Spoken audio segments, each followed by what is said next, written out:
of my expenditures." She had promised vehemently, and, as far as she knew, she had kept her promise. He had received no more bills, and it was obvious that her haughty chauffeur was paid on schedule time, until, seized with another economical spasm, she sold her car and bought a small electric which she could drive herself. Ruyler, little as he liked his mother-in-law, was intensely grateful to her for the dexterity with which she had adjusted Hélène's mind to the new condition. She even taught her how to keep books in an elemental way, and balance them herself on the first of every month. As Hélène Ruyler had a mind as quick and supple as it was cultivated in les grâces, she soon ceased to feel the chafing of her new harness, although she did squander the sum she had reserved for 3 months, mere pocket-money, upon a hat, which was sent to the house by her wily milliner on the first day of the second quarter. She confessed this with tears, and her husband, who thought her feminine passion for hats adorable, dried her tears and took her to the opening night of a new play. But he did not furnish the pathetic little gold mesh bag, and as he made her promise not to borrow, she did not treat her friends to tea or ices at any of the fashionable rendezvous for a month. Then her native French thrift came to her aid, and she sold a superfluous gold purse, a wedding present, to an envious friend at a handsome bargain.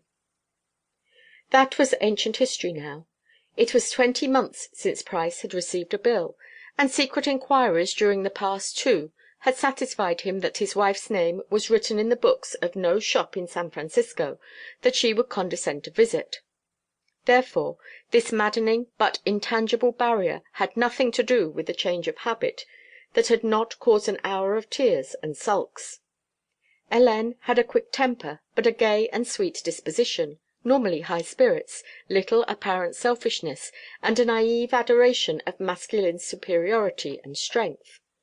Altogether, with her high-bred beauty and her dignity in public, an enchanting creature and an ideal wife for a busy man of inherited social position and no small degree of pride. But all this lovely equipment was blurred, almost obscured at times, by the shadow that he was beginning to liken to the San Francisco fogs that drifted through the Golden Gate and settled down into the deep hollows of the Marin Hills, moving gently, but restlessly even there, like ghostly floating tides. He could see them from his library window, where he often finished his afternoon's work with his secretaries. But the fog drifted back to the Pacific, and the shadow that encompassed his wife did not, or rarely. It chilled their ardours, even their serene domesticity. She was often as gay and impulsive as ever, but with abrupt reserves, an implication not only of a new maturity of spirit, but of watchfulness, even fear. She had once gone so far as to give voice passionately to the dogma that no 2 mortals had the right to be as happy as they were, then laughed apologetically and guessed that the old Puritan spirit of her father's people was coming to life in her Gallic little soul. Then, with another change of mood, added defiantly that it was time America were rid of its baneful inheritance, and that she would be happy to-day if the skies fell to-morrow. She had flung herself into her husband's arms, and even while he embraced her, the eyes of his spirit searched for the girl-wife who had fled and left this more subtly fascinating but incomprehensible creature in her place. II. The morning was Sunday, and he sat in the large window of his library that overlooked the Bay of San Francisco. The house, which stood on one of the highest hills, he had bought and remodelled for his bride. The books that lined these walls had belonged to his Ruyler grandfather, bought in a day when business men had time to read, and it was the fashion for a gentleman to cultivate the intellectual tracts of his brain.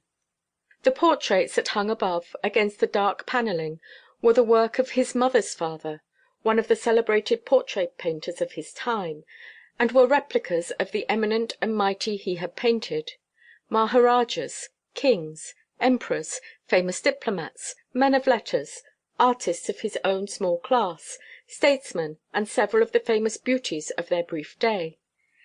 These had been the favourite grandson's inheritance from Macewell Price, and they made an impressive frieze, unique in the splendid homes of the city of Ruyler's adoption.